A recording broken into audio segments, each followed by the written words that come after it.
ആദ്യം ശ്രീ ഷാഫി ചാലിയം പറഞ്ഞത് വിമർശിച്ചത് മുസ്ലിങ്ങളെയല്ല, മുസ്ലിം വർഗീയതയ്ക്കെതിരെയാണ്, അതിതീവ്ര വർഗീയ വിഭാഗങ്ങൾക്കെതിരെയാണ് എന്നാണ് CPM-ന്റെ വാദം. ഇത് ആദ്യത്തെ പരാമർശമല്ല, തുടർച്ചയായി ഉണ്ടാകുന്ന പരാമർശം.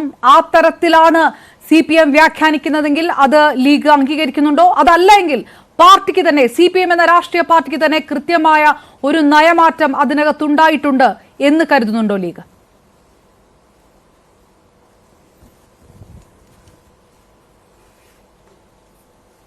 മതേതര കേരളത്തെ ഞെട്ടിപ്പിക്കുന്ന ഒരു പ്രസ്താവനയാണ് CPM-ന്റെ പോളിറ്റ് ബ്യൂറോ മെമ്പർ കൂടിയായ വിജയരാഘവൻ ഉന്നയിച്ചത്. എത്ര അസംബദ്ധമായ പ്രസ്താവനയാണ് നിങ്ങൾ നോക്കണം. ഇങ്ങനെ ഒരു ഭാഷ ഇവിടുത്തെ RSSകാരൻ പോലും ഇവിടെ ഇതുവരെ ഉപയോഗിച്ചിട്ടില്ല. അത്രയും മോശമായ ഭാഷയിൽ ഉപയോഗിച്ചത്. രാഹുൽ ഗാന്ധിയും സുനീർ എന്ന ഒരു മുസ്ലിം നാമധാരിയുമാണ് ആദ്യം മത്സരം നടന്നത്. അന്ന് 4.5 ലക്ഷം വോട്ടിനാണ് രാഹുൽ ഗാന്ധി വിജയിച്ചത്. ആരെ വോട്ടാണത്? എന്താ ഈ വർഗീയത എന്നതിന്റെ വിവക്ഷ? സുനീർ എന്ന മുസ്ലിമിനേക്കാളും 4.5 ലക്ഷം വോട്ടിന് രാഹുൽ ഗാന്ധി എന്ന ഹിന്ദു സ്ഥാനാർത്ഥിയെ വിജയിപ്പിച്ച ഒരു മതേതര സമൂഹമാണ് വയനാട്ടിലുള്ളത്. അതിനുശേഷം നടന്ന തെരഞ്ഞെടുപ്പ് നോക്കുക, അന്നും നോക്കുക. രണ്ടാമത് തെരഞ്ഞെടുപ്പ് നടന്നപ്പം കെ സുരേന്ദ്രനാണ് എതിർ സ്ഥാനാർത്ഥി.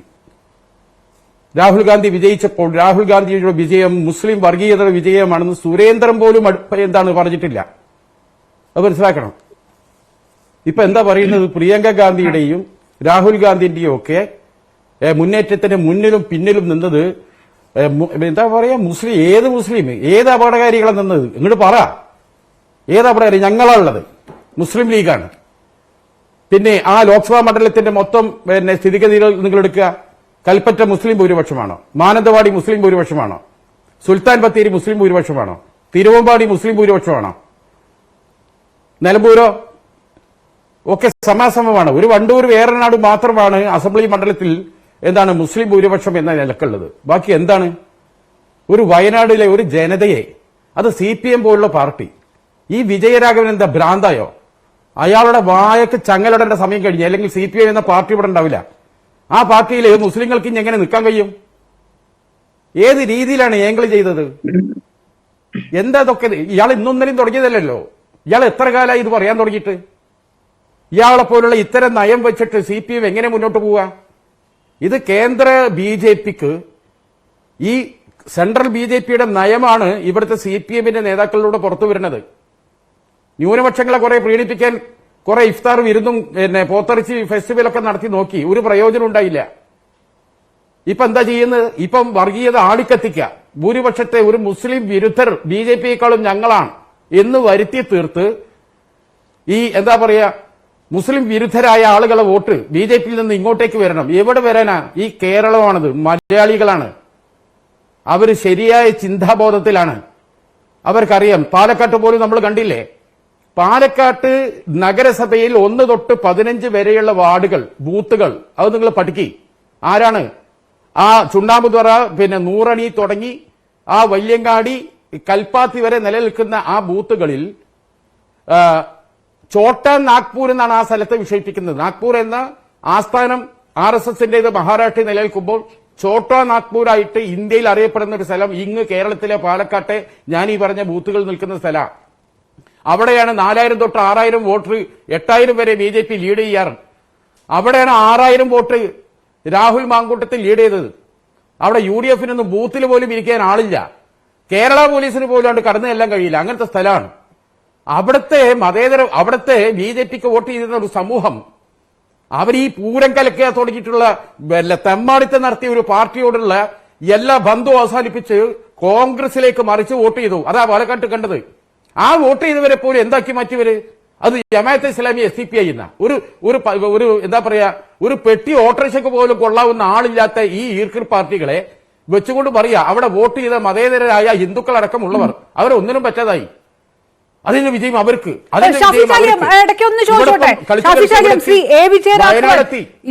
വിജയരാഘവൻ ഇതാദ്യമായിട്ടല്ലോ പറയുന്നത്. 2018 മലപ്പുറത്ത് ദേശീയപാത സമരം, ഗെയിൽ സമരത്തിലും മുസ്ലിം തീവ്രവാദികൾ ആ വാക്കാണ് പറഞ്ഞത്. ഇപ്പോഴും CPM പറയുന്നത് ഞങ്ങൾ ഈ പറയുന്നത് മുസ്ലിം തീവ്രവാദികൾക്കെതിരായിട്ടുള്ളതാണെന്ന്. ലീഗ് ഇത് വാങ്ങി തലയിൽ വെക്കേണ്ട ആവശ്യമുണ്ടോ?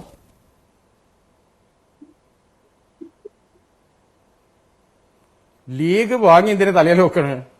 ഈ വിജയരാഘവൻ എത്ര കാലമായി ഇതൊക്കെ പറയാൻ തുടങ്ങിയിട്ട്? ഈ വിജയരാഘവനെ നിയന്ത്രിക്കേണ്ടത് CPM എന്ന പാർട്ടിയാണ്.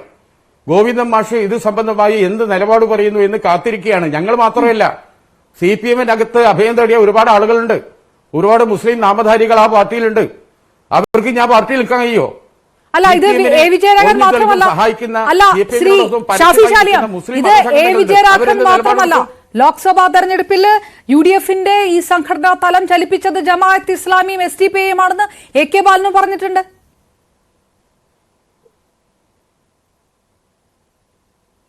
അതെ, അതൊന്ന് ഈരാറ്റുപേട്ടയിൽ ഇപ്പൊ അടുത്ത് നടന്ന ഉപതെരഞ്ഞെടുപ്പുണ്ട്. ആ ഉപതെരഞ്ഞെടുപ്പിന്റെ വോട്ടിന്റെ കണക്ക് ഈ ചർച്ച കഴിഞ്ഞിട്ട് വീട്ടിൽ പോയിട്ട് അപർണ ഒന്ന് പരിശോധിക്കും. അപ്പൊ അപർണക്ക് അത് മനസ്സിലാവും. CPM 2ാം സ്ഥാനത്താ അവിടെ കഴിഞ്ഞ തെരഞ്ഞെടുപ്പിൽ. ഈ തെരഞ്ഞെടുപ്പിൽ CPM 3ാം സ്ഥാനത്താ. 300 ചില വോട്ടേ CPM-ന് കഴിഞ്ഞ തെരഞ്ഞെടുപ്പിൽ ഉണ്ടായിരുന്നത്. ഇത്തവണ വെറും 30 വോട്ടേ ഉള്ളൂ. ബാക്കി മുഴുവൻ എവിടേക്ക് പോയി? SDPI 2ാം സ്ഥാനത്തെത്തി. ഈ ഇടപാട് മനസ്സിലാക്കാൻ നേരെ അരിഭക്ഷണം കഴിക്കുന്നവർക്ക് കഴിയും. ഞാൻ അതിന്റെ എണ്ണം കുറെ ഈ ചർച്ചയിൽ പറഞ്ഞത്. SDPI ഇവരും തമ്മിൽ ഒരുമിച്ച് ഭരിക്കുന്ന മുനിസിപ്പാലിറ്റിയും പഞ്ചായത്തൊക്കെ കണക്ക് പറഞ്ഞ് മടുത്തു. ഇതിങ്ങളെ തലയിൽ ഇത് കയറൂല. ഞങ്ങൾക്ക് പറയാനും ഇത്രയേ ഉള്ളൂ. CPM തീക്കൊള്ളിക്കൊണ്ട് തലയൊറിയാണ്. ഇപ്പൊ അഡ്മിറ്റ് ആക്കാൻ ആ വിജയരാഘവനെ പോയി എന്ത് ചെയ്യണം? കുതിരോട്ടത്ത് ഇപ്പോഴാണ് എടുക്കൂ, കുറച്ച് കഴിഞ്ഞ് അത് എടുക്കൂല. അയാൾക്ക് ഭ്രാന്തായിട്ടുണ്ട്. BJP പോലും ആ കാര്യത്തിൽ കാണിക്കുന്ന സമചിത്തത പോലും. കാരണം ഉത്തരേന്ത്യ വിളിച്ചു പറഞ്ഞതുപോലെ കേരളത്തിൽ വിദ്യാസമ്പന്നരായ ഒരു മതേതര സമൂഹത്തോട് വിളിച്ചു പറഞ്ഞാൽ അത് ആപത്താണെന്നുള്ള തിരിച്ചറിവ് BJPക്കുണ്ട്. അതാണ് ഇത്ര വിഷം തുപ്പാൻ BJP പോലും വരാത്തത്. ആ സ്ഥാനത്താണ് ആളുകളെ ഞെട്ടിച്ചുകൊണ്ട് ആ വിജയരാഘവൻ വന്നത്. പറഞ്ഞ കൂട്ടിയ വർത്തനത്തെ നേർക്ക് പറയും. ഏത് തീവ്രവാദികൾ? അവർക്കൊരു പേരുണ്ടല്ലോ. ഏത് തീവ്രവാദികളാണ് പ്രിയങ്കന്റെ മുന്നിൽ നിന്നത്? ഏത് തീവ്രവാദികളാണ് പിറകിൽ നിന്നത്? ഇവർക്ക് ഒരു വിജയം ഉണ്ടാക്കാൻ മാത്രം തീവ്രവാദികളുടെ എണ്ണം എത്രയാണ് ഈ കേരളത്തിൽ? വയനാട്ടിൽ തീവ്രവാദികൾക്ക് എത്ര ലക്ഷം വോട്ടുണ്ട്? അത് വ്യക്തമാക്കാൻ CPM മുന്നോട്ട് വരണം. ലക്ഷക്കണക്കിന് മതേതരവാദികളുടെ വോട്ട് അവിടെ ഉള്ളത്. അത് നിങ്ങൾ മനസ്സിലാക്കണം. അവിടെ എത്ര നിങ്ങൾ 1, 2, 3 നിയോജക മണ്ഡലത്തിൽ നിങ്ങളല്ലേ ജയിച്ചത്? ഇല്ലേ?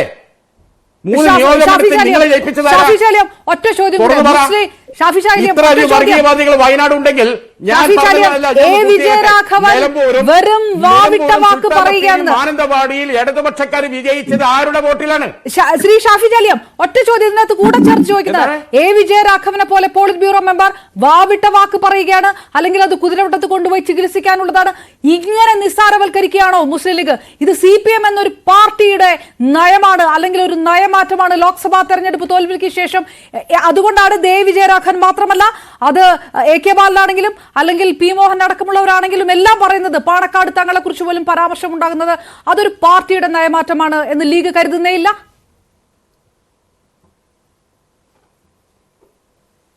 ലീഗ് എവിടെ ഇതിനെ നിസ്സാരമാക്കിയത്?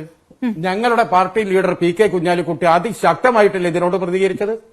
ഞങ്ങളെ സംസ്ഥാന സെക്രട്ടറി KM ഷാജി അതിരൂക്ഷമായിട്ടല്ലേ ഇതിനോട് പ്രതികരിച്ചത്? ഇപ്പൊ ഇതിന്റെ പ്രതികരണം മോശ. ഇനി ഞാൻ തീവ്രത കൂട്ടണോ പ്രതികരിക്കാൻ? ഇതിലപ്പുറം ഇതിലെങ്ങനെ നിങ്ങൾക്ക് നിസ്സാരമാണെന്ന് തോന്നാൻ പറ്റുക?